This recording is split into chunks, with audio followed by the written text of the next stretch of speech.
मृत्युपादं विमा नृहजमहममेजं ध्येयमाम्नाजगेयं सदयमसदजेजं श्रीसहाजं भजेयं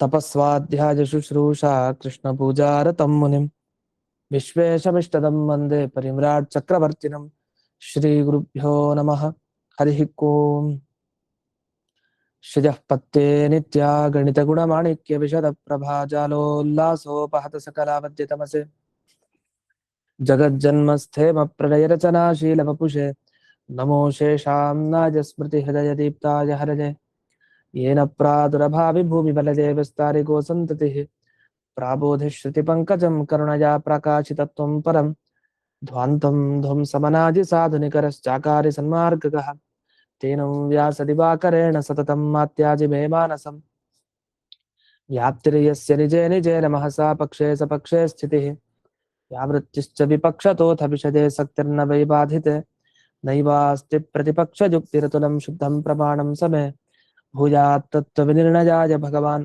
आनन्दतीर्थो मुनिः भवति यदनुभावात् क्रीडमूकोऽपि वाग्मी जडमतिरपि जन्तुर्जायते प्राज्ञमौलिः सकलवचनचेतो देवता भारती सा मम वचसि निधत्तां सन्निधिं मानसे च रमानिवासोचितवासभूमिः संन्यायरत्नावलिजन्मभूमिः वैराग्यभाग्यो मम पद्मनाभतीर्थामृताब्धिर्भवताद्विभूत्यै पदवाक्यप्रमाणज्ञान् प्रतिवादिमदच्छिदः श्रीमदक्षोभ्यतीर्थाख्यानुपतिष्ठे गुरून् मम श्रीमदानन्दतीर्थार्य सन्मनः सरसी भुवि अनुव्याख्याननलिने चञ्चरीकतिमे मनः न शब्दाब्धौ गाढाः न च निगमचर्चासु चतुराः न च न्याये प्रौढाः न च विदितवेद्यापि वयं परं श्रीमत्पूर्णप्रमतिगुरुकारुण्यसरणिं प्रपन्नामान्या स्मः किमपि च वदन्तोऽपि महताम् ॐ नारायणं निखिलपूर्णगुणैकदेहं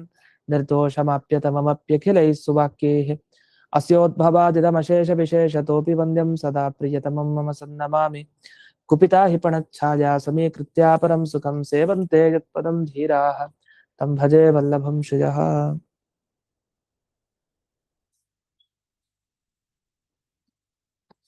ಈಗ ಹಿಂದೆ ಮಾಯಾವಾದಿಗಳ ವ್ಯಾಖ್ಯಾನ ಏನಿತ್ತು ಅದನ್ನ ಖಂಡನೆ ಮಾಡ್ತಾ ಬಂದು ಯಾಕೆ ಅವರ ವ್ಯಾಖ್ಯಾನ ಸರಿ ಇಲ್ಲ ಅಂದ್ರೆ ಈ ಅರ್ಥವನ್ನು ಮುಂದೆ ಹೇಳ್ಬಿಡ್ತಾರೆ 4ನೇ ಅಧ್ಯಾಯದ ಮೊದಲನೇ ಪಾದದ ಕೊನೆಗೆ ಈ ಅರ್ಥನೆಲ್ಲ ಹೇಳಿರೋದ್ರಿಂದ ಮತ್ತಿದೇ ವಿಷಯವನ್ನ ಯಾಕೆ ಹೇಳ್ತಾ ಇದೀರಿ ಇಲ್ಲಿ ಅಂತ ಒಂದು ಪುನರುಕ್ತಿ ಅಂತ ಒಂದು ದೋಷ ಅಷ್ಟೇ ಅಲ್ದೇನೆ 4ನೇ ಅಧ್ಯಾಯದಲ್ಲಿ ಏನು ಹೇಳಿದ್ದಾರೆ ಅನ್ನೋದನ್ನ ನೋಡ್ಬೇಕು ಅದಕ್ಕೆ ಇಲ್ಲಿ 229ನೇ ಸುಧಾಮೂಲ ಅಲ್ಲಿ ವಿಷಯ ಶಾರಬ್ಧ ಮಾತ್ರಸ್ಯ ಭೋಗೇ ನೈವ ಕ್ಷಯೋ ಧ್ರುವಃ ಪ್ರಾರಬ್ಧ ಕರ್ಮ ಆರಬ್ಧ ಮಾತ್ರ ಅಂದ್ರೆ ಎಲ್ಲ ಅಂತ ಅರ್ಥ ಇಲ್ಲಿ ಅದು ಮಾತ್ರ ಅಂತ ಅರ್ಥ ಅಲ್ಲ ಆರಬ್ಧ ಮಾತ್ರ ಅಂದ್ರೆ ಎಲ್ಲ ಪ್ರಾರಬ್ಧ ಕರ್ಮಗಳೇನೇನಿದೆ ಅದೆಲ್ಲವನ್ನ ಭೋಗೇನೈವ ಅಂದ್ರೆ ಅನುಭವಿಸಿಯೇ ಕಳ್ಕೊಳ್ಬೇಕು ಪ್ರಾರಬ್ಧ ಕರ್ಮವನ್ನ ಇನ್ನು ಅನಾರಬ್ಧಸ್ಯ ಭೋಗೇನ ತ್ವಿತರೆ ಇತಿ ಚೋದಿತ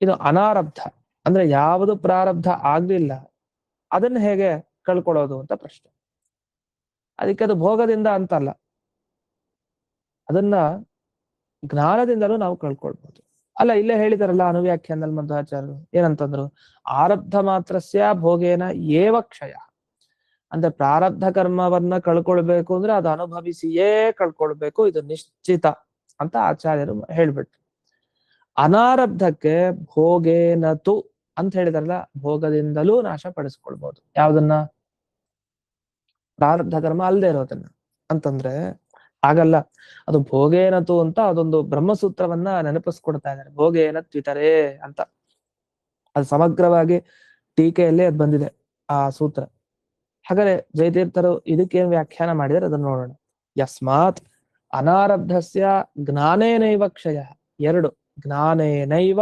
ಭೋಗೇನೈವ ಅಂತ ಇದೇನಂದ್ರೆ ಸಂಸ್ಕೃತೆ ನೈವ ವ್ಯವಹಾರಣೀಯಂ ಅಂತ ಒಂದು ಎಲ್ಲ ಕಡೆ ಹಾಕಿರ್ತಾರೆ ಸಂಸ್ಕೃತದಿಂದಲೇ ಮಾತಾಡಿ ಕೆಲವರು ಅದನ್ನ ಬಿಡಿಸ್ಕೊಂಡ್ಬಿಟ್ರೆ ಕಷ್ಟ ಆಗ್ಬಿಡುತ್ತೆ ಸಂಸ್ಕೃತೆ ನೈವ ವ್ಯವಹರಣೀಯಂ ಅಂದ್ರೆ ಸಂಸ್ಕೃತದಲ್ಲಿ ವ್ಯವಹಾರ ಮಾಡಲೇಬಾರದು ಸಂಸ್ಕೃತೆ ನೈವ ಅಂತ ಅದು ಒತ್ತು ಕೊಟ್ರೆ ಸರಿ ಸಂಸ್ಕೃತೆ ನೈವ ಅಂದ್ರೆ ಅದು ಇಲ್ವೇ ಇಲ್ಲ ಅಂತ ಆಗ್ಬಿಡುತ್ತೆ. ಅದನ್ನ ಬಹಳ ಎಚ್ಚರಿಕೆಯಿಂದ ಹೇಳ್ಬೇಕು. ಹಾಗೆ ಜ್ಞಾನೇ ನೈವ ಅಂತಲ್ಲ, ಜ್ಞಾನೇ ನೈವ ಭೋಗೇ ನೈವ ಅಂತ ಹೇಳ್ಬೇಕು. ಜ್ಞಾನದಿಂದಲೇ ಈ ಕರ್ಮ ಕಳ್ಕೊಳ್ತೀವಿ, ಭೋಗದಿಂದಲೇ ಈ ಕರ್ಮಗಳನ್ನ ಕಳ್ಕೊಳ್ತೀವಿ. ಯಾವುದನ್ನ? ಜ್ಞಾನದಿಂದಲೇ ಅಪ್ರಾರಬ್ಧ ಕರ್ಮ, ಭೋಗದಿಂದಲೇ ಪ್ರಾರಬ್ಧ ಕರ್ಮ ಅಂತ. ಇದು ಧ್ರುವ, ಇದು ನಿಶ್ಚಿತವಾದ ಅರ್ಥ. ಇದರಲ್ಲೇನು ತೀರ್ಮಾನ ಆಗೋಗ್ಬಿಡಿದೆ ಈ ವಿಷಯ. ಇದ್ರ ಬಗ್ಗೆ ಸಂಶಯ ಇಲ್ವೇ ಬೇಡವೇ ಬೇಡ ಅಂತ ಹೇಳ್ತಾರೆ. ಎಲ್ಲಿ ತೀರ್ಮಾನ ಆಗಿದೆ ಅದು ನೋಡಿ, ಬ್ರಹ್ಮಸೂತ್ರ ಇದಕ್ಕೆ ಸಂಬಂಧಪಟ್ಟ ಹಾಗೆ ಎರಡಿದೆ. ಒಂದ್ ಬ್ರಹ್ಮಸೂತ್ರ ಯಾವುದು? ಓಂ ಅನಾರಬ್ಧ ಕಾರ್ಯ ಏವತು ಪೂರ್ವೇ ತತವಧೇಹೇ ಓಂ ಅಂತ ಒಂದು ಸೂತ್ರ. ಇನ್ನೊಂದು ಓಂ ಭೋಗೇ ನತ್ಯುತರೆ ಕ್ಷಪಯಿತ್ವ ಅಥ ಸಂಪತ್ಸ್ಯತೆ ಓಂ ಅಂತ ಬ್ರಹ್ಮಸೂತ್ರ. ಎರಡು ಬ್ರಹ್ಮಸೂತ್ರ 4ನೇ ಅಧ್ಯಾಯದ ಮೊದಲನೇ ಪಾದದಲ್ಲಿ ಬರುತ್ತೆ. ಅನ್ ವಿಸ್ತಾರವಾಗಿ ನಾವು ಅದನ್ನು ತಿಳ್ಕೊಳ್ಬಹುದು ಅಲ್ಲಿ ಬಂದಾಗ. ಈ ಎರಡು ಬ್ರಹ್ಮಸೂತ್ರದಲ್ಲಿ ಏನು ಹೇಳಿದ್ದಾರೆ? ಅನಾರಬ್ಧ ಕಾರ್ಯ ಅಂದ್ರೆ ಅಪ್ರಾರಬ್ಧ ಕರ್ಮದ ಬಗ್ಗೆ ಹೇಳಿದ್ದಾರೆ ವೇದವ್ಯಾಸರು. ಅದು ದಾನದಿಂದ ನಾಶ ಆಗತ್ತೆ. ಆ ಅರ್ಥ ಹೇಗ್ ಸಿಗತ್ತೆ ಅಂತ ಪದ ಪದ ನೋಡಿದಾಗ ಗೊತ್ತಾಗತ್ತೆ ಮುಂದೆ. ಇನ್ನು ಭೋಗೇನತು ಇತರೆ, ಕೆಲವರು ಇತರೆ ಅಂದ್ರೆ ಬೇರೆ ಕರ್ಮಗಳು, ಅದೆಲ್ಲ ಹೇಗೆ ನಾಶ ಆಗತ್ತೆ ಅಂದ್ರೆ ಭೋಗೇನ, ಅಲ್ಲಿ ಇತರ ಅನ್ನೋ ಶಬ್ದಕ್ಕೆ ಜ್ಞಾನಿಗಳು ಅಂತ ಅರ್ಥನ, ಅಜ್ಞಾನಿಗಳು ಅಂತ ಅರ್ಥನ ಅಂತನೂ ಒಂದು ಇಲ್ಲ ಇದೆ ವಿಚಾರಗಳು. ಅಂತೂ ಭೋಗದಿಂದ ನಾಶ ಮಾಡ್ಕೊಂಡು ಮುಂದೆ ಅಥ ಸಂಪತ್ತಿದೆ, ಸದ್ಗತಿಯನ್ನ ಪಡಿತಾನೆ, ಮೋಕ್ಷ ಪಡಿತಾನೆ ಅಂತ ಇದೆ. ಆದ್ರಿಂದ ಏನಾಯ್ತು? ಯಾವ ಕಾರಣದಿಂದ ಈ ತರ ಇದೆಯೋ ವಿಷಯ, ನೀವ್ ಹೇಳೋ ತರ ಸಂಸಾರಿ ಅವಸ್ಥೆ, ಸಂಸಾರಿಯಾಗಿದ್ದು ಜ್ಞಾನ ಪಡ್ಕೊಂಡಿರ್ತಾನಂತೆ, ಸಂಸಾರಿಯಾಗಿರ್ತಾನಂತೆ, ಇನ್ನೂ ಪದವಿ ಮುಗ್ದಿಲ್ಲ, ಸಾಧನೆ ಮುಗ್ದಿಲ್ಲ, ಹಾಗಾಗಿ ಪದವಿಯಲ್ಲಿ ಅಧಿಕಾರ ಕೊಟ್ಟಿದ್ದು ಇನ್ನೂ ಅನುಭವಿಸ್ಬೇಕು, ಅದಕ್ಕೋಸ್ಕರ ಇಲ್ಲೇ ಇರ್ತಾನೆ ಅಂತ ನೀವೆಲ್ಲ ವ್ಯಾಖ್ಯಾನ ಮಾಡಿದ್ರಿ. ಆದ್ರೆ ಸಂಸಾರಿ ದೇವಾನಾಂ ಕಾಲೇಯತ್ತ ನಚ ಸೂತ್ರೆ ಅಂದ್ರೆ ಬ್ರಹ್ಮಸೂತ್ರವನ್ನ ಗಮನಿಸಿದಾಗ ಅಲ್ಲೇನು ಹೇಳಿದ್ದಾರೆ? ಹೌದು, ಯಾವತ್ತು ಮೋಕ್ಷಕ್ಕೆ ಹೋಗ್ತಾನ ಒಬ್ಬ ವ್ಯಕ್ತಿ ಕರ್ಮಗಳನ್ನು ಕಳ್ಕೊಂಡ್ಮೇಲೆ ಅಂತ ಹೇಳಿದ್ದಾರೆ ಬ್ರಹ್ಮಸೂತ್ರದಲ್ಲಿ. ಆದ್ರೆ ಕಾಲದ ಅವಧಿ ಹೇಳಲಿಲ್ಲ. ಈಗ ಸಂಸಾರದಲ್ಲಿರೋ ಒಬ್ಬ ಉತ್ತಮ ಜೀವಿ, ಅಪರೋಕ್ಷ ಜ್ಞಾನಿ, ಇಷ್ಟು ಕಾಲ ಆದ್ಮೇಲೆ ಮೋಕ್ಷಕ್ಕೆ ಹೋಗ್ತಾನೆ ಅಂತಿಲ್ಲ ಕರ್ಮ ಕಳ್ಕೊಂಡು. ನೀವು ಆ ತರ ಹೇಳ್ತಾ ಇದ್ರಿ. ಏನಂತ ಹೇಳಿದ್ರಿ ನೀವು? ತನ್ನ ಅಧಿಕಾರದಲ್ಲಿ ಅವನಿರೋವರೆಗೂ ಅನುಭವಿಸಿ ಆಮೇಲೆ ಮುಂದೆ ಮೋಕ್ಷ. ಅದೆಲ್ಲಿ? ಕಾಲದ ಅವಧಿ ಹಾಗೆ ಇಲ್ವೇ ಇಲ್ಲ. ನೀವು ಅಧಿಕಾರದಲ್ಲಿರೋವರೆಗೂ ಹಾಗೆ ಹೇಗೆ ಅಂತ ಹೇಳಿ, ಹಾಗಾದ್ರೆ ಇಷ್ಟು ಕಾಲದಲ್ಲಿ ಒಂದು ಮೋಕ್ಷಕ್ಕೆ ಹೋಗ್ತಾನೆ ಅಂತ ಹೇಳ್ತೀರಾ. ಎಷ್ಟು ಕಾಲ? ಅದು ನೀವು ಹೇಳಲಿಲ್ಲ.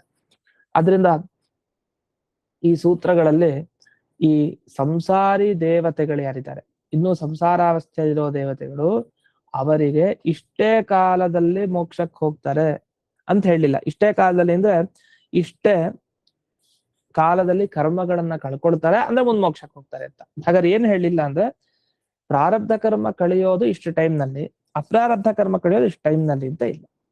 ಅದನ್ನ ಇಲ್ಲಿ ಅನುವ್ಯಾಖ್ಯಾನದಲ್ಲಿ ಹೇಳಿದ್ದಾರೆ. ಅಷ್ಟೇ ಅಲ್ಲ, ಪೌನರುಕ್ತೇನ ತೇನೈತೆ ಮುಕ್ತಾರ್ಥೆ ಇದೆ ನಿಶ್ಚಯ ಅಂತ.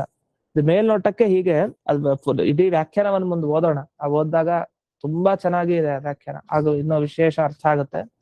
ಈಗ ಅನುವ್ಯಾಖ್ಯಾನ ಸುಧಾ ಏನಿದೆ ಅದನ್ನ ಮೂಲ ಮುಗಿಸ್ಬಿಟ್ಟೆ, ಆಗ ಒಟ್ಟಿಗೆ ಬೇರೆ ಎಲ್ಲ ವಿಷಯ ಹೇಳಲಿಕ್ಕೆ ಅನುಕೂಲ ಆಗುತ್ತೆ ಅಂತ. ಪೌನರುಕ್ತೇನ ತೇನೈತೆ ಮುಕ್ತಾರ್ಥ ಇದೆ ನಿಶ್ಚಯ. ಈಗ ಪೌನರುಕ್ತಿಯ ಇದೆ ದೋಷ ಅಂತ. ಪುನರುಕ್ತಿ ಹೇಳಿದ್ದನ್ನೇ ಅಂದ್ರೆ ಬ್ರಹ್ಮಸೂತ್ರಗಳಿಗೆ ಒಂದ್ ಬ್ರಹ್ಮಸೂತ್ರದಲ್ಲಿ ಹೇಳಿದ ಅರ್ಥ ಇನ್ನೊಂದು ಅದೇ ತರ ಅರ್ಥ ಹೇಳ್ಬಿಟ್ಟೆ ಬ್ರಹ್ಮಸೂತ್ರಕ್ಕಿಲ್ಲ, ಬೇರೆ ಬೇರೆ ಹೇಳ್ಬೇಕು.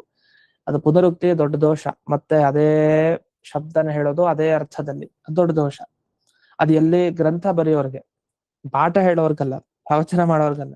ಹೇಳಿದ ವಿಷಯನ ವಿದ್ಯಾರ್ಥಿಗಳಿಗೆ ಹೇಳ್ತಾ ಇದ್ರೆ ಮತ್ತೆ ಅವ್ರಿಗೆ ಅರ್ಥ ಆಗತ್ತೆ. ಅದು ಅಭ್ಯಾಸಕ್ಕೆ ಕಾರಣ, ಅದು ಗುಣ. ಅದು ಪಾಠ ಇತ್ಯಾದಿ ಕಡೆ ಅಭ್ಯಾಸ ಮಾಡ್ಬೇಕಾದ್ರೆ ಅದು ಗುಣ. ಮತ್ತೆ ಹೇಳಿದ್ದನ್ನೇ ಹೇಳೋದು ಪುನರುಕ್ತಿ. ಆದ್ರೆ ವಾದಕ್ಕೆ ಕೂತಾಗ ಪುನರುಕ್ತಿ ದೋಷ, ಮತ್ತೆ ಹೇಳ್ಬಾರ್ದು. ಹಾಗೆ ಗ್ರಂಥ ಬರಿಬೇಕಾದ್ರೂ ಅಲ್ಲಿ ಅವಶ್ಯಕತೆ ಇತ್ತ ಪುನರುಕ್ತಿ ಮಾಡ್ಬೇಕು, ಮತ್ತೆ ಇಲ್ಲಾಂದ್ರೆ ಹೇಳಲಿಕ್ಕೆ ಹೋಗ್ಬಾರ್ದು. ಇಲ್ಲ ಮಂದರಿಗೆ ಬರಿಬೇಕು ಅಂದ್ರೆ ನಡೆಯುತ್ತೆ, ಉತ್ತಮಾಧಿಕಾರಿಗಳಿಗೆ ಬರಿಬೇಕು ಅಂದ್ರೆ ಅಂಥ ಗ್ರಂಥದಲ್ಲಿ ಪುನರುಕ್ತಿ ಇರಬಾರ್ದು. ಒಮ್ಮೆ ಮಾತಾಡಿದ್ರೆ ಮುಗೀತಷ್ಟೇ, ಮತ್ತೆ ಅದನ್ನೇ ಹೇಳೋದಲ್ಲ, ಚೇಂಜ್ ಇರ್ಬೇಕು. ಅವಶ್ಯಕತೆ ಇದ್ರೆ ಮಾತ್ರ ಮುಂದೆ ಅದರ ಪ್ರಸ್ತಾವ ಮಾಡ್ತಾರೆ. ಅದನ್ನ ತುಂಬಾ ಸೂಕ್ಷ್ಮ, ಬಹಳಷ್ಟು ಯೋಚನೆ ಮಾಡಿ ಒಂದ್ ಶಬ್ದನ ಬಳಸ್ಬೇಕು. ಆ ರೀತಿ ಗ್ರಂಥಕರ್ತೃಗಳೆಲ್ಲರೂ ಹಾಗೆ ಬರೀತಾರೆ ಸಾಮಾನ್ಯವಾಗಿ. ಅದರಲ್ಲೂ ಈ ಟೀಕಾ ಟಿಪ್ಪಣಿಕಾರರೆಲ್ಲ ಇದು ಪೌನರುಕ್ತಿಯ ಇರಬಾರ್ದು, ಅದರಿಂದ ನಾವ್ ಹೇಳಿದ ವಿಷಯನೇ ಸರಿ ಅಂತ ಆಚಾರ್ಯರು ಉತ್ತರ ಕೊಟ್ಟರು. ಸರಿ, ಇದನ್ನ ಯಾರು ಖಂಡನೆ ಮಾಡಿದಾಗಾಯ್ತು ಅಂದ್ರೆ ಮಾಯಾವಾದಿನಾಮಪಿ ವ್ಯಾಖ್ಯಾನಂ, ಅದ್ವೈತಿಗಳ ಖಂಡನೆಯನ್ನು ಮಾಡಿದಾಗಾಯ್ತು ಅಂತ ಅರ್ಥ. ಯಾಕೆ ಅಂದ್ರೆ ಅವರು ಹೇಳೋ ವಿಷಯ ಮುಂದೆ ಬರುತ್ತೆ, ಮತ್ತೆ ಯಾಕೆ ಇಲ್ಲಿ ಹೇಳ್ತಾ ಇದಾರೆ? ಅದರಿಂದ ತಪ್ಪು, ಬೇಕಾಗಿಲ್ಲ ಪುನರುಕ್ತಿ ದೋಷ. ಅವ್ರು ಹೇಳ್ತಾರೆ ಹಾಗಲ್ಲ, ಶಾಸ್ತ್ರದಲ್ಲಿ ಒಂದು ಹೇಳಿದ್ದಾರೆ ಏನಂದ್ರೆ, ಕೆಲವು ಸಲ ಹೇಳೋ ವಿಷಯ ಒಂದೇ ತರ ಅನ್ನಿಸ್ಬೋದು, ಆದ್ರೆ ದೃಷ್ಟಿ ಬೇರೆ ಇರುತ್ತೆ ಹೇಳೋದ್ರಲ್ಲಿ. ನಿಮ್ಗೆ ಒಂದೇ ವಿಷಯ ಹೇಳ್ತಾ ಇದಾರೆ ಅಂತ ಅನ್ಕೊಳ್ಬಹುದು, ಆದ್ರೆ ಹಾಗಿರಲ್ಲ, ಚೇಂಜ್ ಇರುತ್ತೆ, ಗಮನಿಸ್ಬೇಕು. ಅದನ್ನ ತಾತ್ಪರ್ಯ ಭೇದ ಅಂತ ಕರೀತಾರೆ. ಅಂದ್ರೆ 5 ವಾಕ್ಯ ಹಾಗೇ ಹೇಳಿರ್ತಾರೆ, 6ನೇದು ಚೇಂಜ್ ಆಗೋಗಿರುತ್ತೆ, ಗೊತ್ತೇ ಆಗಿರಲ್ಲ, ಓ ಬೇರೆ ದೃಷ್ಟಿ ಆಗೋಯ್ತಲ್ಲ ಅಂತ. ಅದು ಸೂಕ್ಷ್ಮ, ಬಹಳ ಸೂಕ್ಷ್ಮ ದೃಷ್ಟಿಯಿಂದ ಗಮನಿಸ್ಬೇಕು. ಒಂದು ವಿಷಯ ಹೇಳ್ಬೇಕಾದ್ರೆ ಏನ್ ಹೇಳಿಕ್ ಹೋಗ್ತಾ ಇದಾರೆ ಇವರು ಅಂತ ಅದೇ ತರ ಅನ್ಸಿದ್ರು ಏನೋ ಒಂದು ಹೊಸದಿರುತ್ತೆ. ಅದು ತಾತ್ಪರ್ಯ ಭೇದ ಅಂತ ಅದನ್ನ ಕರೀತಾರೆ. ಈ ತಾತ್ಪರ್ಯ ಭೇದ ಇದೆ ಅಂತ ಅದ್ವೈತಿಗಳು ಹೇಳ್ತಾರೆ. ನಾವು ಈಗ 4ನೇ ಅಧ್ಯಾಯದ ಮೊದಲನೇ ಪಾದದಲ್ಲಿ ಬರೋ ಸೂತ್ರಕ್ಕೆ ಹೇಳೋದಕ್ಕೆ ಅರ್ಥಕ್ಕೂ ಈಗ ನಾವ್ ಈ ಸೂತ್ರದ ಅರ್ಥ ಹೇಳೋದಕ್ಕೂ ತಾತ್ಪರ್ಯ ಭೇದ ಇದೆ, ವ್ಯತ್ಯಾಸ ಇದೆ, ನಿಮ್ಗೆ ಆ ದೃಷ್ಟಿನ ನೋಡಿ ಅಂತ ಒಂದು. ಅಥವಾ ಪ್ರಪಂಚನ ಭಾವ, ಕೆಲವು ಸಲ ಚಿಕ್ಕದಾಗಿ ಇಲ್ಲಿ ಹೇಳಿ ಮುಂದೆ ವಿಸ್ತಾರವಾಗಿ ಹೇಳೋ ಕ್ರಮನೂ ಇದೆ. ಸಂಕ್ಷೇಪ ವಿಸ್ತಾರಾಭ್ಯಾಂ ಪ್ರವದಂತಿ ಮನೀಷಿಣ ಅಂತ. ದೊಡ್ಡ ಜ್ಞಾನಿಗಳೆಲ್ಲ ಹೇಗೆ ಅಂದ್ರೆ ಚಿಕ್ಕದಾಗೂ ಹೇಳ್ತಾರೆ, ತುಂಬಾ ವಿಸ್ತಾರವಾಗೂ ಹೇಳ್ತಾರೆ. ಒಂದು ವಿಷಯ ಕೊಟ್ರೆ ಯಾರು ವಿದ್ವಾಂಸ ಅಂತಂದ್ರೆ, ವಿದ್ವಾಂಸರು ಅಂತ ಅನಿಸ್ಕೊಳ್ತಾರೆ ಅಂದ್ರೆ, ಯಾವ ವಿದ್ವಾಂಸ ಒಂದ್ ವಿಷಯವನ್ನ ಕೊಟ್ರೆ 5 ನಿಮಿಷದಲ್ಲೂ ಹೇಳಲಿಕ್ಕೆ ಅವನಿಗೆ ಬರ್ಬೇಕು, 5 ಗಂಟೆ ಹೇಳಲಿಕ್ಕೂ ಬರ್ಬೇಕು ಅಂತ. ಶಾಸ್ತ್ರದ ವಿಷಯ ಬೇರೆ ವಿಷಯ ಅಲ್ಲ.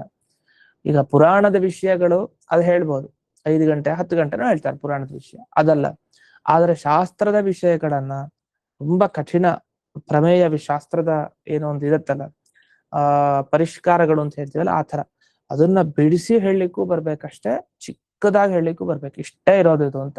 ಅದು ಪಾಂಡಿತ್ಯ ಅಂತ ನಮ್ಮ ಈ ಶಾಸ್ತ್ರದ ಇದರಲ್ಲಿ ಪರಿಗಣನೆ ಮಾಡೋದು. ಆದ್ರಿಂದ ಶಾಸ್ತ್ರದ ಹಿನ್ನೆಲೆಯಲ್ಲಿ ನೋಡಿದಾಗ ಈ ಶಾಸ್ತ್ರ ಗ್ರಂಥಗಳಲ್ಲಿ ಬರೋ ವಿಷಯ ವಿಶೇಷವಾಗಿ ಈಗ ಪ್ರಕರಣ ಗ್ರಂಥ ಇರ್ಬೋದು, ವಿಷ್ಣು ತತ್ವ ನಿರ್ಣಯ ಟೀಕಾ ಗ್ರಂಥ, ವಿಷ್ಣು ತತ್ವ ನಿರ್ಣಯದ ಕಥಾ ಲಕ್ಷಣ ಟೀಕಾ ಗ್ರಂಥ, ತತ್ವೋದ್ಯೋತ ಅಂತೇನೇನಿದೆ, ಮತ್ತೆ ಈಗ ನ್ಯಾಯಸುಧ, ಮತ್ತೆ ವ್ಯಾಸತ್ರಯ ಆಗ್ಬೋದು, ಈ ತರದ ಶಾಸ್ತ್ರ ಗ್ರಂಥಗಳಲ್ಲಿ ಏನಾಗುತ್ತೆ. ಹಾಗೆ ಭಾಗವತನೂ ಅಷ್ಟೇ, ಭಾಗವತವು ಕಷ್ಟ ವ್ಯಾಖ್ಯಾನ ಇಟ್ಕೊಂಡು ನೋಡಿದಾಗ. ಹಾಗೆ ಇದ್ದ ಅದು ಬೇರೆ, ಬರೀ ಚರಿತ್ರೆ ಕಥಾಭಾಗ ಅಂತ ಇಟ್ಕೊಂಡಾಗ ಅದು ಬೇರೆ. ಒಂದು ಕಥೆಯನ್ನ ಚಿಕ್ಕದಾಗಿ ಹೇಳೋದು, ದೊಡ್ಡದಾಗಿ ಹೇಳೋದು. ಕಥೆಯನ್ನು ಚಿಕ್ಕದಾಗಿ ಹೇಳೋದಕ್ಕೂ ಒಂದು ಸಾಮರ್ಥ್ಯ ಬೇಕು, ಅದು ಎಲ್ಲರಲ್ಲೂ ಕಷ್ಟ. ಚಿಕ್ಕದಾಗಿ 2 ನಿಮಿಷದಲ್ಲಿ ಇದಿಷ್ಟೇ ಅಂತ ಹೇಳ್ಬೇಕು, ಅದು ಹೇಳಲಿಕ್ಕೆ ತುಂಬಾ ಕಷ್ಟ. ವಿಸ್ತಾರವಾಗಿ ಹೇಳೋದು ತುಂಬಾ ಸುಲಭ, ಆದ್ರೆ ವಿಸ್ತಾರವಾಗಿರೋದನ್ನ 2 ಮಾತಲ್ಲಿ ಹೇಳಿ ಅನ್ನೋದು ತುಂಬಾ ಕಷ್ಟ. ಅದು ಸಂಕ್ಷಿಪ್ತತೆ ಅನ್ನೋದು ಬಹಳ ಕಷ್ಟ. ಆದ್ರೆ ಆಚಾರ್ಯರ ಮಾತು ಏನಾಗ್ಬಿಟ್ಟಿದೆ, ಭಾಷ್ಯದಲ್ಲಿ ಬ್ರಹ್ಮಸೂತ್ರ ಭಾಷ್ಯದಲ್ಲಿ ಸಂಕ್ಷಿಪ್ತತೆ ಜಾಸ್ತಿ ಆಗ್ಬಿಡುತ್ತೆ, ಅದಕ್ಕೆ ಸಮಸ್ಯೆ ಆಗೋಯ್ತು. ತುಂಬಾ ಚಿಕ್ಕದಾಯ್ತು, ಅದರಿಂದಾಗಿ ಅರ್ಥ ಆಗ್ಲಿಲ್ಲ. ಸರಿ, ಅನುವ್ಯಾಖ್ಯಾನ ಬರೋದ್ರ ಅರ್ಥ ಆಗತ್ತ ಅಂದ್ರೆ ನಮಗ ಅರ್ಥ ಆಗ್ತಾ ಇಲ್ಲ ಅನುವ್ಯಾಖ್ಯಾನ. ಹಾಗೆ ಸಮಸ್ಯೆ ಆಗಿ ಕೊನೆಗೆ ಈ ವ್ಯಾಖ್ಯಾನ ಪರಂಪರೆ, ಟೀಕಾ ಪರಂಪರೆ, ಟಿಪ್ಪಣಿ ಪರಂಪರೆ ಎಲ್ಲ ಬಂತು. ಇದರಿಂದ ಜ್ಞಾನಿಗಳ ಮಾತು ಚಿಕ್ಕದು, ಚೊಕ್ಕದಾಗಿರ್ಬೇಕು ನಿಜ, ವಿಸ್ತಾರವಾಗಿರ್ಬೇಕು ನಿಜ. ತುಂಬಾ ವಿಸ್ತಾರ ಆದ್ರೆ ಗ್ರಂಥ ಗೌರವ ಭಯ ಅಂತ ಹೇಳ್ಬಿಡ್ತಾರೆ. ಅಯ್ಯೋ ಗ್ರಂಥ ಜಾಸ್ತಿ ಆಯ್ತು ಅಂದ್ರೆ ಜನ ಓದಲ್ಲ, ಅದನ್ನ ಇಲ್ಲೇ ಮುಗಿಸ್ಬಿಡ್ತೀವಿ, ನಿಲ್ಲಿಸ್ತೀವಿ ಅಂತ ಹೇಳುತ್ತಾರೆ ಟಿಪ್ಪಣಿಕಾರರು. ಆಚಾರ್ಯರು ಹೇಳ್ತಾರೆ ಬಕ್ವರ್ಥೋಯಂ ಅಥಾಪಿ ಏನು ಅಲ್ಪಾರ್ಥತ್ವ, ಅದ ಗ್ರಂಥ ಗೌರವ ಭಯ. ಬಕ್ವರ್ಥಮಪಿ ಗೌರವಂ, ತುಂಬಾ ಅರ್ಥ ಇದ್ರೂ ಕೂಡ ಅದು ಕಷ್ಟ ಆಗ್ಬಿಡುತ್ತೆ, ಅದಕ್ಕೋಸ್ಕರ ಬೇಡ ಅಂತ ಇಲ್ಲೇ ನಿಲ್ಲಿಸ್ತಾ ಇದೀವಿ ಅಂತ. ಇಷ್ಟೆಲ್ಲ ಈ ತರನೂ ಇದೆ. ಇದೆಲ್ಲ ಯಾಕೆ ಹೇಳಿದ್ದು ಅಂದ್ರೆ, ಇಲ್ಲಿ ಬಂದಿದ್ದು ವ್ಯಾಖ್ಯಾ ಈ ಸುಧಾದಲ್ಲಿ ಶಬ್ದ ಪ್ರಪಂಚನ ಭಾವ, ಪ್ರಪಂಚನ ಭಾವ ಅಂತ. ಅಲ್ಲಿ ಪ್ರಪಂಚಕ ಅನ್ನೋ ಅರ್ಥದಲ್ಲೂ ಇದೆ ಆ ಶಬ್ದ, ಪ್ರಪಂಚಕ ಅನ್ನೋ ಶಬ್ದನೂ ಇದೆ. ಪ್ರಪಂಚಕ ಭಾವ ಅಂತಾನೂ ಕರೀತಾರೆ. ಪ್ರಪಂಚನ ಅಂತ ತಗೊಂಡ್ರೆ ಅದಕ್ಕೆ ಪ್ರಪಂಚಕ ಅಂತ ಅರ್ಥ ಅಷ್ಟೇ. ಅಂದ್ರೆ ಅದು ಪ್ರಪಂಚ ಅಂದ್ರೆ ವಿಸ್ತಾರ ಅಂತ ಅರ್ಥ, ಅಗಲ ಜಾಸ್ತಿ.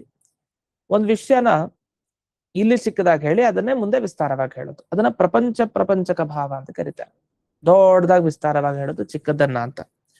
ಅದ್ವೈತಿಗಳ ಉತ್ತರ ಏನಂದ್ರೆ, ನೋಡಿ ಈಗ ನಾವು ಚಿಕ್ಕದಾಗಿ ಹೇಳಿರ್ಬೋದು, ಮುಂದೆ ಜಾಸ್ತಿ ಹೇಳ್ತೀವಿ, ಅದು ಪುನರುಕ್ತಿ ಅಲ್ಲ. ಆಗ ನೀವು ಮೊದಲು ಪ್ರತಿಜ್ಞೆ ಮಾಡ್ತೀರಿ, ಒಂದ್ ಪ್ಯಾರಾದಲ್ಲಿ ಹೇಳ್ತೀರಿ, ಇಂತಿಂತ ವಿಷಯ ನಾನು ಹೇಳ್ತೀನಿ, ಈ ಅಧ್ಯಾಯದಲ್ಲಿ ಹೀಗೆ ಬರುತ್ತೆ ಅಷ್ಟೆ. ಈ ಅಧ್ಯಾಯದಲ್ಲಿ ಈಗ ಯಾರು ಜಡಭರತರ ಬರುತ್ತೆ, ಜಡಭರತರ ಬಗ್ಗೆ ಈ ಅಧ್ಯಾಯದಲ್ಲಿ ಬರುತ್ತೆ. ರಹುಗಣ ಮಹಾರಾಜನ ಬಗ್ಗೆ ಅಧ್ಯಾಯದಲ್ಲಿ ಬರುತ್ತೆ. ಈ ಅಧ್ಯಾಯದಲ್ಲಿ ಶಿವಶುಭಾರ ಲೋಕದ ಬಗ್ಗೆ ಬರುತ್ತೆ, ಏನು ಎಲ್ಲ ನವಗ್ರಹಗಳ ಬಗ್ಗೆ ಬರುತ್ತೆ ಅಂತ ಹೇಳ್ತಾರೆ. ಆಮೇಲೆ ನೋಡಿ ಶಿಂಶುಮಾರ ಲೋಕ ಅಂದ್ರೆ ಹೇಗಿರುತ್ತೆ ಗೊತ್ತಾ ಅಂತ ಶುರು ಮಾಡ್ತಾರೆ. ಮತ್ತೆ ನವಗ್ರಹಗಳದ್ದೇನು ಅಂತ ಗೊತ್ತಾ ಅಂತ ಶುರು ಮಾಡ್ತಾರೆ. ಇದು ಪುನರುಕ್ತಿನಾ? ಇದು ಪುನರುಕ್ತಿ ಅಲ್ಲ, ಇದು ಗುಣ. ಇದು ಚಿಕ್ಕದಾಗಿ ಹೇಳಿ ಮೊದಲು ಅವ್ರಿಗೆ ತಲೆಗೆ ಬರೋ ತರ 4 ಲೈನಲ್ಲಿ ಇದು ಅಂತ ಹೇಳ್ಬಿಟ್ಟು ಆಮೇಲೆ ಅದ್ರ ಬಗ್ಗೆ ವಿಸ್ತಾರವಾಗಿ ಹೇಳೋದು, ಅದು ಒಂದು ಕೌಶಲ, ವಿದ್ಯಾ ಕೌಶಲ. ಇಲ್ಲೇನಾಯ್ತು, ಹಾಗೆ ನಾವು ಮಾಡಿದೀವಿ ಅಂತಾರೆ ಅದ್ವೈತಿಗಳು. ಅದು ನಮ್ಗೆ ಯಾಕೆ ನೀವು ದೋಷ ಕೊಡ್ತಾ ಇದ್ದೀರಿ? ಪುನರುಕ್ತಿ ಅಲ್ಲ ಅದು, ಅದು ಪ್ರಪಂಚಕ ಭಾವ. ಹೇಳಿದ್ದನ್ನ ಹಿಂಗ್ ವಿಸ್ತಾರ ಮಾಡ್ಕೊಂಡು ಹೋಗಿದ್, ಇದು ಎಲ್ಲಾರು ಶಾಸ್ತ್ರಕಾರ ಶೈಲಿಯಲ್ಲಿ ಇರುತ್ತೆ, ದೋಷ ಅಲ್ವಲ್ಲ ಅಂತ. ಅದಕ್ಕೆ ಅವ್ರು ಅದಕ್ಕೆ ಉತ್ತರ ಕೊಡ್ತಾರೆ ಜೈತೀರ್ಥರು, ಸ್ಯಾದೇವಂ, ಆಗ್ಬಹುದಿತ್ತು, ನೀವ್ ಹೇಗೆ ಹೇಳೋದೆಲ್ಲ ಆಗ್ಬಹುದಿತ್ತು. ಯಾವಾಗ? ಯದಿ ಅಸಂಕೀರ್ಣಂ ವ್ಯಾಖ್ಯಾನಾಂತರಂ ನಸ್ಯ ತದಿದ ಮುಕ್ತಂ ಇತಿ ನಿಶ್ಚಯತೆ. ನಾವ್ ಹೇಳಿದ ಒಂದು ಹೊಸ ಅರ್ಥ ಇದ್ದಾಗ ನೀವ್ ಈ ತರ ಹೇಳೋದ್ ತಪ್ಪು. ನಿಮಗೆ ಅಸಂಕೀರ್ಣವಾದ ವ್ಯಾಖ್ಯಾನಾಂತರ ಅಂದ್ರೆ ಯಾವಾಗ ಈ ಪ್ರಪಂಚಕ ಭಾವ ಅಂದ್ರೆ ನಿಮ್ಗೆ ಹೊಸ ಅರ್ಥ ಏನೋ ಹೇಳಲಿಕ್ಕಿರಲ್ಲ, ಆ ಸೂತ್ರಕ್ಕೆ ಸಿಗಲ್ಲ. ಆಗೇನ್ ಮಾಡ್ತಾರೆ, ಈ ಸೂತ್ರದಲ್ಲಿ ಚಿಕ್ಕದಾಗಿ ಹೇಳಿದ್ರು ಆ ಸೂತ್ರದಲ್ಲಿ ದೊಡ್ಡದಾಗಿ ಹೇಳಿದ್ರು ಅರ್ಥ ಅಂತ ಆಗ ಹೇಳ್ಬೇಕು. ಯಾವಾಗ ಆ ಸೂತ್ರಕ್ಕೂ ಈ ಸೂತ್ರಕ್ಕೂ ಸಂಬಂಧ ಇಲ್ದೇ ಇರೋ ಒಂದು ಒಳ್ಳೆ ಅರ್ಥ ಸಿಗೋವರೆಗೂ, ಒಳ್ಳೆ ಅರ್ಥ ಸಿಕ್ತು ಅಂತಂದ್ಮೇಲೆ ಅದೇ ಅರ್ಥ ಬ್ರಹ್ಮಸೂತ್ರಕ್ಕೆ. ಈಗ ಅಗತಿಕ ಗತಿ ಅಂತ ಅದನ್ನ ಹೇಳ್ತಾರೆ, ಏನೋ ಕೊನೆಗೆ ಇಲ್ಲ ಅಂದ್ಮೇಲೆ ಇದೇ ವಾಸಿ ಅಂತ. ಹಾಗೆ ಈ 4 ಬ್ರಹ್ಮಸೂತ್ರ ಇದ್ರೆ 2 ಬ್ರಹ್ಮಸೂತ್ರ ಹೇಳೋ ವಿಷಯ, 2 ಬ್ರಹ್ಮಸೂತ್ರ ಹೇಳೋ ವಿಷಯ ಬೇರೆ ಬೇರೆ ಕಡೆ ಇದೆ. ಅದು ಒಂದೇ ಅಂತ ಹೇಳೋದು ಯಾವಾಗ, ಒಂದೇ ಚಿಕ್ಕದು ಇನ್ನೊಂದು ದೊಡ್ಡದು ಅಂತ ಯಾವಾಗ ಹೇಳೋದಂದ್ರೆ ಆ ಇನ್ನು ಮಿಕ್ಕಿದ 2 ಬ್ರಹ್ಮಸೂತ್ರಗಳಿಗೆ ಬೇರೆ ಅರ್ಥ ಇಲ್ಲದೆ ಇದ್ದಾಗ. ಆ ಬೇರೆ ಅರ್ಥ ನಾವು ತೋರಿಸಿದೀವಿ ಈಗಾಗಲೇ, ಸುಂದರವಾದ ಅರ್ಥ. ಅದಿದ್ದಾಗ ನೀವು ಈ ತರ ಹೇಳೋದ್ ತಪ್ಪು. ಶಾಸ್ತ್ರ ಅದಕ್ಕೆ ಒಪ್ಪಿಗೆ ಕೊಡಲ್ಲ, ಅದನ್ನ ಒಪ್ಲೇಬೇಕು ನೀವು. ಅದನ್ನ ಇತಿ ನಿಶ್ಚಯ ಅಂತ ಹೇಳಿ ಇಲ್ಲಿವರೆಗೆ ಹೇಳಿದ್ರು. ಹಾಗಾದ್ರೆ ಇದುವರೆಗೆ ತಾತ್ಪರ್ಯ ಏನಾಯ್ತು ಅಂದ್ರೆ, ವಿವರಣೆಯನ್ನ ಇದಕ್ಕೆ ಇನ್ನೂ ನೀಡೋದಿದ್ರೆ 2 ಸೂತ್ರ ಬಂತು ಇಲ್ಲಿ. ಯಾವದಧಿಕಾರಂ ಅಂತ ಒಂದು ಸೂತ್ರ, ಇದೊಂದು ಅಕ್ಷರದೇಯ ಅಂತೂ ಅವಿರೋಧ ಅಂತ ಒಂದು ಸೂತ್ರ. ಈ 2 ಬ್ರಹ್ಮಸೂತ್ರ ಏನಿದೆ ಇದಕ್ಕೆ ಒಂದರ್ಥ ಅಂತ ವೃತ್ತಿಕಾರರು ಹೇಳಿದ್ರು. 2 ಸೂತ್ರಗಳಿಗೆ ಸೇರಿಸಿ ಒಂದರ್ಥ ಅಂತ. ಮಾಯಾವಾದಿಗಳು ಒಂದೇ, ಯಾವದಧಿಕಾರಂತೂ ಅವಸ್ಥಿತಿ ಅಧಿಕಾರಿಕಾಣಾಂ ಓಂ, ಈ ಬ್ರಹ್ಮಸೂತ್ರಕ್ಕೆ ಒಂದೇ ಅರ್ಥ ಅಂತ ಇಷ್ಟು ಹೇಳಿದ್ರು. ಆದ್ರೆ ವೃತ್ತಿಕಾರರ ಮತದಲ್ಲಿ ಪುನರುಕ್ತಿ ದೋಷ ಇದೆ, ಮಾಯಾವಾದಿಗಳ ಮತದಲ್ಲೂ ಅದೇ ದೋಷ. ಇಬ್ರು, ವೃತ್ತಿಕಾರ ಮಾಯಾವಾದಿ. ಮಾಯಾವಾದಿಗಳು ಅಂದ್ರೆ ಅದ್ವೈತಿಗಳು ಅಂತ ಅರ್ಥ, ವೃತ್ತಿಕಾರರು ಅಂದ್ರೆ ಗೊತ್ತು, ಪರಿಚಯ ಆಯ್ತು, ಚಿರಂತರ ವೃತ್ತಿಕಾರ ಅಂತ ಹೇಳ್ತಾ ಇದ್ದೀನಿ ಅವತ್ತಿಂದ. ಹಾಗಾದ್ರೆ ಈ ಇಬ್ಬರ ವ್ಯಾಖ್ಯಾನದಲ್ಲಿ ಪುನರುಕ್ತಿ ದೋಷ ಇದೆ ಅಂತ. ಅದು ಒಬ್ರಿಗೆ ದೋಷ ಹೇಳಿದ್ರೆ ಇನ್ನೊಬ್ರಿಗೆ ದೋಷ ಬರುತ್ತೆ, ಯಾಕೆ ಇಬ್ರು ಒಂದೇ ಅರ್ಥ ಹೇಳಿದ್ರಿಂದ ಅಂತ ಅರ್ಥ. ತಾತ್ಪರ್ಯ ಭೇದ ಅಂತ ಬಂತಲ್ಲ, ಈಗ ಅವ್ರು ಹೇಳ್ತಾರೆ. ಅವ್ರು ಏನ್ ಹೇಳಲಿಕ್ಕೆ ಹೊರಟ್ರು ಅಂದ್ರೆ ಸುಮ್ನೆ ಅಲ್ಲ, ಅದ್ವೈತಿಗಳು ಅದನ್ನು ಸಮರ್ಥನೆ ಮಾಡ್ಲಿಕ್ಕೆ ಹೋಗ್ತಾರೆ. ಅಷ್ಟು ಸುಲಭವಾಗಿ ಅಂತ ಒಂದು ಸಿದ್ಧಾಂತ ಸ್ಥಾಪನೆ ಮಾಡೋದಂದ್ರೆ ಕಷ್ಟ. ಅದೇನೇ ಇರಬಹುದು, ಆದ್ರೆ ಸಿದ್ಧಾಂತ ಸ್ಥಾಪನೆ ಅನ್ನೋದು ಬಹಳ ಕಷ್ಟದ ಕೆಲಸ. ಅದರಿಂದ ಏನೇ ಪ್ರಶ್ನೆ ಕೇಳಿದ್ರು ಅದಕ್ಕೊಂದು ಉತ್ತರ ಹೇಳ್ತಾರೆ. ಆ ಉತ್ತರ ಸರಿ ಇದೆಯಲ್ವೋ ಅನ್ನೋ ವಿಮರ್ಶೆ ಅದಾದ್ಮೇಲೆ ಬೇರೆ ವಿಷಯ. ಒಂದು ಉತ್ತರ ಅಂತೂ ರೆಡಿ ಇರುತ್ತೆ. ಈಗ ಏನ್ ಹೇಳಿದ್ರು ಅವರು, ನಾವ್ ಹೇಳಿದ್ದು ಪುನರುಕ್ತಿ ಬಂತು ಈ ಅಧ್ಯಾಯದಲ್ಲಿ, ಈಗ 3ನೇ ಅಧ್ಯಾಯದ 3ನೇ ಪಾದದಲ್ಲಿ ಬರೋ ಈ 2 ಬ್ರಹ್ಮಸೂತ್ರ 4ನೇ ಅಧ್ಯಾಯದ 1ನೇ ಪಾದದಲ್ಲಿ ಬರೋ ಕೊನೆಗೆ ಬರೋ ಬ್ರಹ್ಮಸೂತ್ರಗಳಿಗೆ ಒಂದೇ ಅರ್ಥ ಇದೆ, ಪುನರುಕ್ತಿ ಬಂತಲ್ವಾ ಅಂತ ಪ್ರಶ್ನೆ. ಅದಕ್ಕೆ ಉತ್ತರ ಕೊಡ್ತಾ, ಇಲ್ಲ ಇಲ್ಲ ಬೇರೆ ಅಭಿಪ್ರಾಯ ಇದೆ. ಏನ್ ಗೊತ್ತಾ ಕೇಳಿ. ಅವ್ರು ಶುರು ಮಾಡ್ತಾರೆ. ಏನಂದ್ರೆ, ಈಗ ಯಾವದ ಅಧಿಕಾರಂ ಅಂತ 1ನೇ ಸೂತ್ರ ಬಂತಲ್ಲ ಇಲ್ಲಿ, ಆ ಸೂತ್ರ ಏನ್ ಹೇಳ್ತಾ ಇದೆ ಅಂದ್ರೆ, ಅಪರೋಕ್ಷ ಜ್ಞಾನಿಗಳಾದವರು ಸಂಸಾರದಲ್ಲಿ ಇರ್ತಾರೆ ಅಂತ ಹೇಳ್ತಾ ಇದ್ದಾರೆ. ಹೇಗಿರ್ತಾರೆ ಅಪರೋಕ್ಷ ಜ್ಞಾನಿಗಳು? ಅಪರೋಕ್ಷ ಜ್ಞಾನಿಗಳಾದ್ಮೇಲೆ ಮೋಕ್ಷಕ್ಕೆ ಹೋಗ್ಬೇಕಲ್ವಾ ಅವರು ಅಂತ ಪ್ರಶ್ನೆ. ನೋಡಿ, ಪ್ರಾರಬ್ಧ ಕರ್ಮ ಇದೆ ಅಂತ ಅರ್ಥ. ಪ್ರಾರಬ್ಧ ಕರ್ಮ ಇದ್ದಾಗ ಅವನು ಅಪರೋಕ್ಷ ಜ್ಞಾನಿನೇ ಆಗ್ಲಿ, ಅವನ್ ಸಂಸಾರದಲ್ಲಿ ಇರ್ಬೇಕು. ಇದನ್ನ 1ನೇ ಬ್ರಹ್ಮಸೂತ್ರ ಹೇಳ್ತಾರೆ ಇಲ್ಲಿ 3ನೇ ಅಧ್ಯಾಯದ ಈ 3ನೇ ಪಾದದ ಓಂ ಯಾವದ ಅಧಿಕಾರಂತೂ ಅವಸ್ಥಿತಿ ಅಧಿಕಾರಿಕಾಣಾಂ ಓಂ ಅನ್ನೋ ಬ್ರಹ್ಮಸೂತ್ರ ಹೇಳ್ತಾ ಇರೋ ವಿಷಯ ಇಷ್ಟೇ. ಎಂಥ ಅಪರೋಕ್ಷ ಜ್ಞಾನಿ ಆದ್ರೂ ಪ್ರಾರಬ್ಧ ಕರ್ಮ ಇದ್ರೆ ಸಂಸಾರದಲ್ಲೇ ಇರ್ಬೇಕು ಅಂತ. ಸರಿ, ಇದು ಮುಂದಕ್ಕಿದೆಯಲ್ಲ, ಅಂದ್ರೆ 4ನೇ ಅಧ್ಯಾಯದಲ್ಲಿ ಬರುವಂತ ಇದೇ ಸೂತ್ರದ ಅರ್ಥ ನೀವು ಅಂತ ಹೇಳ್ತಾ ಇದಿರಲ್ಲ, ಅಲ್ಲಿ ಬೇರೆ ವಿಷಯ ಇದೆ. ಏನ್ ಹೇಳ್ತಾರೆ ಗೊತ್ತಾ, ಅಲ್ಲಿ ಶುರು ಮಾಡ್ತಾರೆ. ಓಂ ಅನಾರಬ್ಧ ಕಾರ್ಯ ಏವತು ಪೂರ್ವೇ ತದವಧೇಹೆ ಓಂ, ಇದು ಬ್ರಹ್ಮಸೂತ್ರ ಮುಂದೆ ಬರುತ್ತೆ. ಅಲ್ಲೇನು ಹೇಳಿದ್ದಾರೆ ಅಂದ್ರೆ, ನೋಡಿ ಅಲ್ಲೊಂದು ಪ್ರಶ್ನೆ ಬಂತಂತೆ.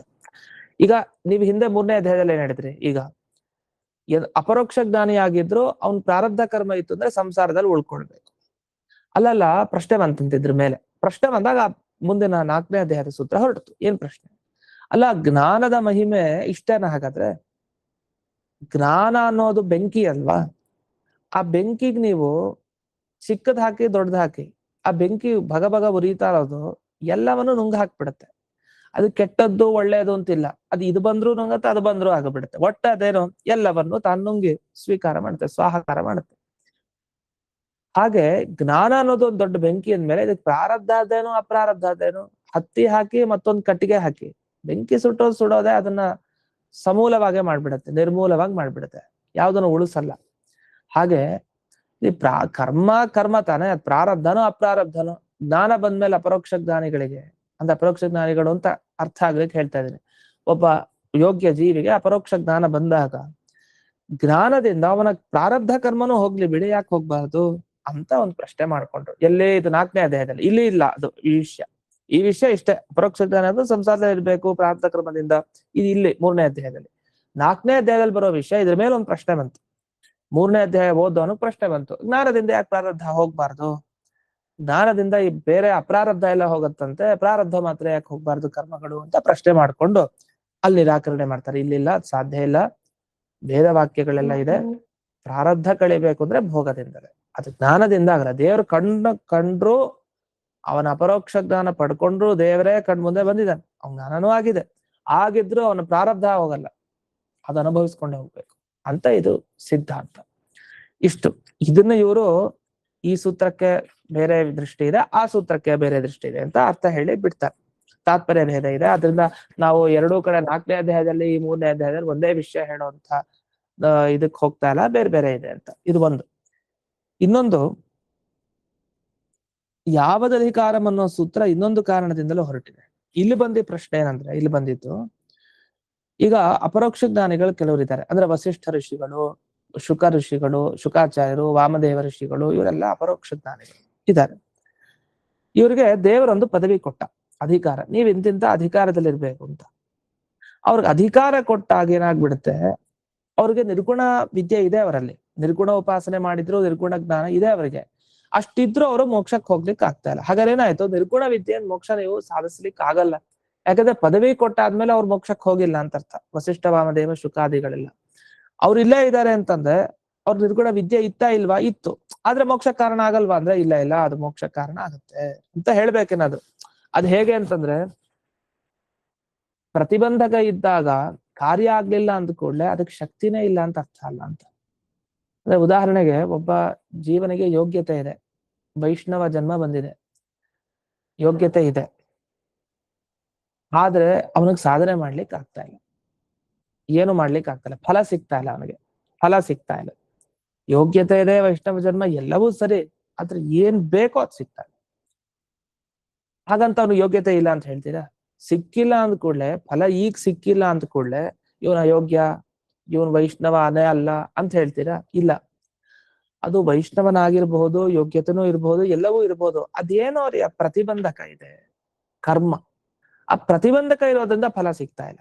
ಹಾಗಾದ್ರೆ ಏನನ್ಬೇಕಂದ್ರೆ, ಪ್ರತಿಬಂಧಕ ಇರೋದ್ರಿಂದ ಅವ್ನು ವೈಷ್ಣವನಾದ್ರೂ, ಸಾತ್ವಿಕನಾದ್ರೂ, ಯೋಗ್ಯತೆ ಇದ್ರೂ ಅವನಿಗೆ ಸಿಗ್ತಾ ಇಲ್ಲ ಅಂತ ಹೇಳ್ಬೇಕು ಹೊರತು, ಪ್ರತಿಬಂಧಕ ಇರೋದ್ರಿಂದ ಇಲ್ಲ ಇವನು ಯೋಗ್ಯತೆನೇ ಇಲ್ಲ, ಇವನು ವೈಷ್ಣವನೇ ಅಲ್ಲ, ಹಾಗೆ ಹೇಳೋದಲ್ಲ.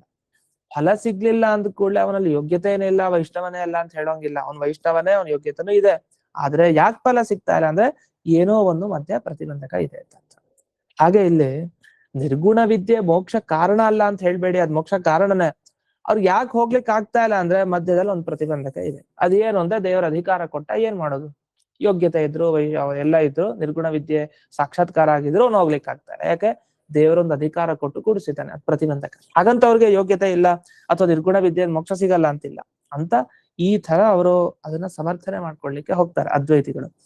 ಇದರ ಮೇಲೆ ಅವರ ವಿವರಣೆನೂ ಇದೆ ಒಂದಿಷ್ಟು. ಎಲ್ಲ ವಿವರಣೆ ಮಾಡಿದ ಮೇಲೆ ಇಷ್ಟಾದ್ರೂ ಸರಿ ಇಲ್ಲ ಅಂತ ನಮ್ಮ ಸಿದ್ಧಾಂತದವ್ರು ಹೇಳ್ತಾರೆ. ಅದೇನು ಅನ್ನೋದನ್ನ ಮತ್ತೆ ನಾಳೆ ದಿವಸ ನೋಡೋಣ ಅಂತ ಹೇಳ್ತಾ ಇಂದಿನ ಪಾಠವನ್ನ ಗುರುವಂತರ್ಗತ ವ್ಯಾಸರಾಜ ಗುರುವಂತರ್ಗತ ಭಾರತೀಯ ರಮಣ ಮುಖ್ಯ ಪ್ರಾಣಾಂತರ್ಗತ ಶ್ರೀಮನ್ಮೂಲ ಗೋಪಾಲಕೃಷ್ಣನಿಗೆ ಅರ್ಪಣೆಯನ್ನು ಮಾಡ್ತೇನೆ. ಶ್ರೀಕೃಷ್ಣಾರ್ಪಣ.